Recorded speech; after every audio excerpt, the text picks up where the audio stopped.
to talk about a topic that may be a little uncomfortable for some people, but I do have to bring it up, and I believe that men are very afraid of approaching women. And I think that the MeToo movement, in many ways, has put men in a dangerous position. And before you judge the video by the topic or what I'm saying right now, please listen, because it affects women as well.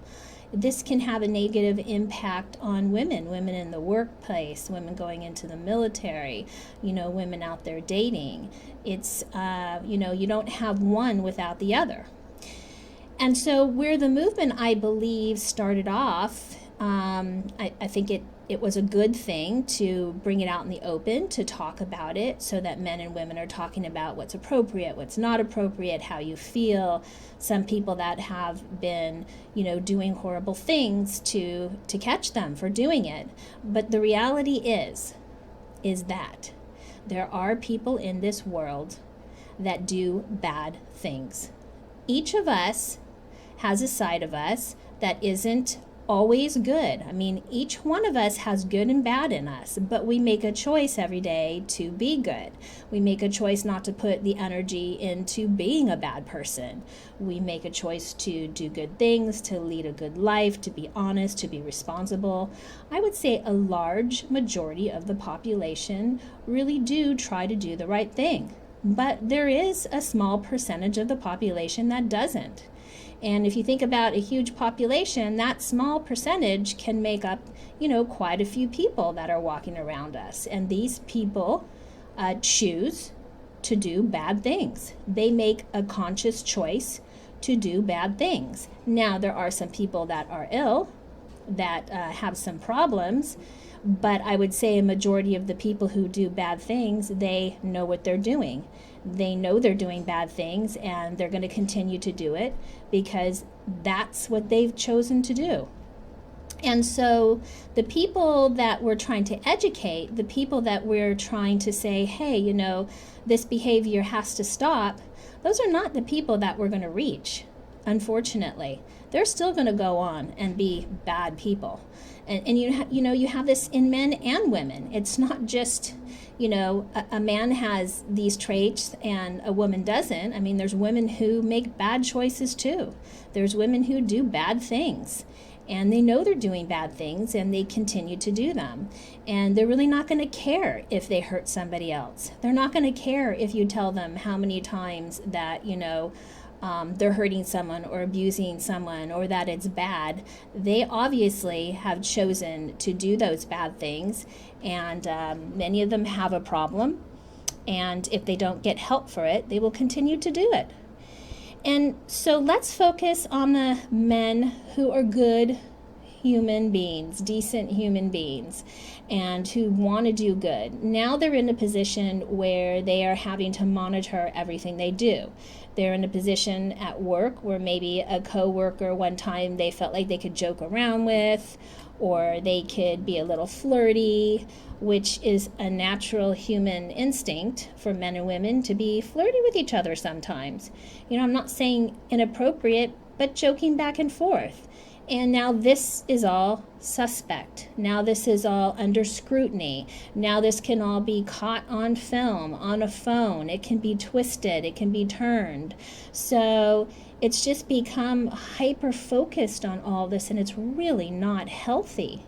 And it's really targeting very natural ways that men and women interact with each other, and have been interacting with each other since way back when. I mean, that's kind of the mating dance. So now going out on a date, or asking a woman on a date, or having to be in an elevator alone with a woman, or having to, be in an office situation, or even being in the military, or in the police department. I mean, there's so many things now that people are going to feel very uncomfortable about. And what I want to say is that men and women need to sit down and talk to each other. We need to come out and talk to our young men and our young women. And unfortunately, until some of this gets resolved, this hyper-focusing, men have to be careful. They are now going to have to be careful with whatever they do, because it's been put out for everyone to see, for everyone to scrutinize, for an action that they're doing to be seen as guilty without having the chance to be proven innocent. I mean, all of these things kind of turn society upside down. And I don't think it's really helpful for anyone. And think about it. The people who really are doing bad things, this isn't going to affect them. They're going to continue to do bad things because they've chosen to be bad people. They've made choices to be bad, and this isn't going to affect them. So who it's hurting the most is men who want to have a relationship with women, who want to be friends with them, who, want to be respectful of them, but now it's very confusing.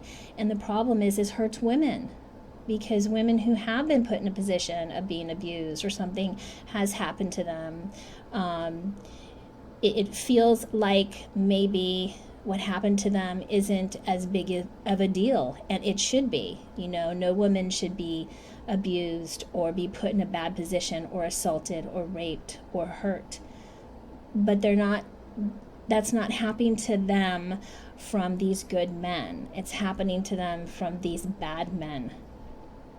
And so I think right now we're at a place where we need to start kind of calming down with each other. Women, you're going to have to step up now, and you're going to have to tell guys, it's okay, to talk to me. It's okay to joke with me. Women are going to have to go out of their way now to make men comfortable, more comfortable. So more pressure is put on women to really communicate how they're feeling so that men can feel safe and comfortable with them now.